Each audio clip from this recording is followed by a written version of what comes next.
এখানে যদি স্বয়ং যদি প্রধানমন্ত্রীও দাঁড়ায়, প্রধানমন্ত্রীও হেরে যাবে। ভবানীপুরি ম্যাডামকেই চাইবে। দিদি দিদি আর কেউ নেই, ভবানীপুরে কেউ নেই। একটু একটু উল্টে যাক, উল্টে গেলে ভালো হয়। মমতা ব্যানার্জিকে চায়।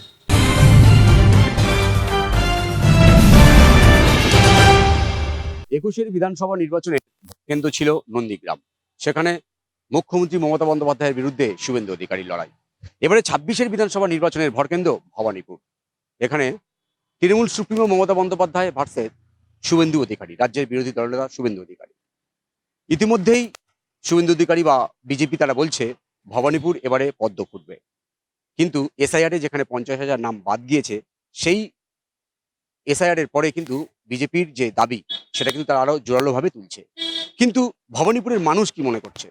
ভবানীপুরের মানুষ কি দিদিকে চায় নাকি পদ্মকে চায়? সেই হাওয়া বুঝতে আমরা আজকের ভবানীপুরের বাসিন্দাদের সঙ্গে, দিদির পাড়ার মানুষের সঙ্গে কথা বলার চেষ্টা করব, জানার চেষ্টা করব যে তারা কাকে চাইছে, ভবানীপুরের হাওয়া কোন দিকে বইছে। পুরোটাই ভুল। ভবানীপুরি ম্যাডামকেই চাইবে। উনি আমাদের সবসময় সাথে থাকে। কারণ শুভেন্দু অধিকারী ওখান থেকে তো আর দরকার পড়লে দৌড়ে আসবে না, ম্যাডামকেই আমরা সবসময় পাই আর সারা জীবন পেয়েই এসছি, ভবিষ্যতেই পাবো। সুতরাং ম্যাডামকে ছাড়া আমরা কাউকে চিনি না। ওই শুভেন্দু ওসব কে, ওদের আমরা চিনি না। ও স্বপ্ন অনেক কিছুই দেখতে পায়, ওটাও তো কাজ হয় না। স্বপ্ন মানুষ দেখতেই পারে, তা বলে কি সত্যি সত্যি হবে? ম্যাডাম আমাদের আছে, থাকবে, ব্যাস। একদম ম্যাডামকেই চাই, দিদিকেই চাই। দিদি দিদি আর কেউ নেই, ভবানীপুরে কেউ নেই। শুভেন্দু, আমি মেদিনীপুরে ছেলে, আমি এখানে ভবানীপুরে থাকি এখন। আমার 118 আশ্বাসন করিডোর। শুভেন্দু, আমি মেদিনীপুরে, ওর আমার বাড়ি মেদিনীপুরে বাড়ি। ও চিটিংবাজ, ধান্দাবাজ। যেদিকে চাকরির জন্য কত লাখ লাখ টাকা মানুষের কাছে, মেদিনীপুরের লোকের কাছে উনি তুলেছেন। ধান্দাবাজ মেদিনীপুরে 1 নম্বর ধান্দাবাজ যদি পার্টির কেউ থাকে, শুভেন্দু অধিকারী। 25,000 কোনোদিন জিতেছে?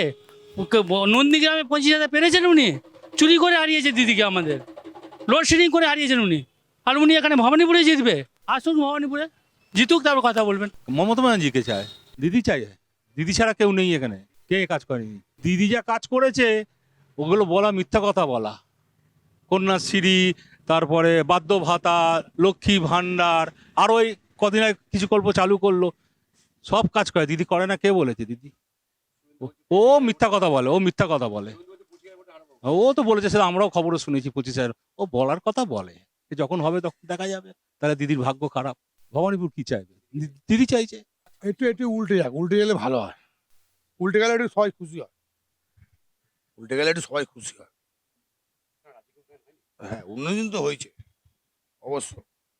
দিদি আবার জিতবে, সারা পশ্চিমবঙ্গে একই হাওয়া, দিদির হাওয়া, আর কোনো কথা হবে না। দিদিও চোখ বন্ধ করে 30-35 হাজার ভোটে জিতবে। বাদ গেছে তো কি হয়েছে? হয়তো যারা মারা গেছে তাদের নাম বাদ গেছে, হয়তো কেউ এখানে প্রেজেন্ট নেই তাদের নাম বাদ গেছে। সঠিক ভোটারের নাম তো বাদ যায়নি, আপনার আমার তো বাদ যায়নি, তাই না? বাদ গেছে যেখানে যেখানে সারা পশ্চিমবঙ্গে, কেরালা, এটা সব জায়গায় নাম বাদ গেছে। যারা ভোটার লিস্টে যারা ভোট দেওয়ার মতো লোক নেই তারা বাদ গেছে। ও অনেক কথাই বলতে পারে, ও তো অনেক কথা বলতে পারে। বিজেপি তো অনেক কথা বলেছিল, বছরে 2 কোটি বেকারের চাকরি দেবো, 15 লক্ষ টাকা দেবো। সে টাকা কোনো কোথায়? ওই প্রশ্নগুলো একবার করবেন আপনারা। এখানে দিদি ছাড়া কোনো কথা নেই। এখানে যদি স্বয়ং যদি প্রধানমন্ত্রীও দাঁড়ায়, প্রধানমন্ত্রীও হেরে যাবে। ভবানীপুরের বেশিরভাগ মানুষ বলছেন যে তারা 2026-এ আবার ভবানীপুরে দিদিকেই চায়। ক্যামেরায় রবি দত্তের সঙ্গে বিশ্বজিৎ, ওঙ্কার বাংলা।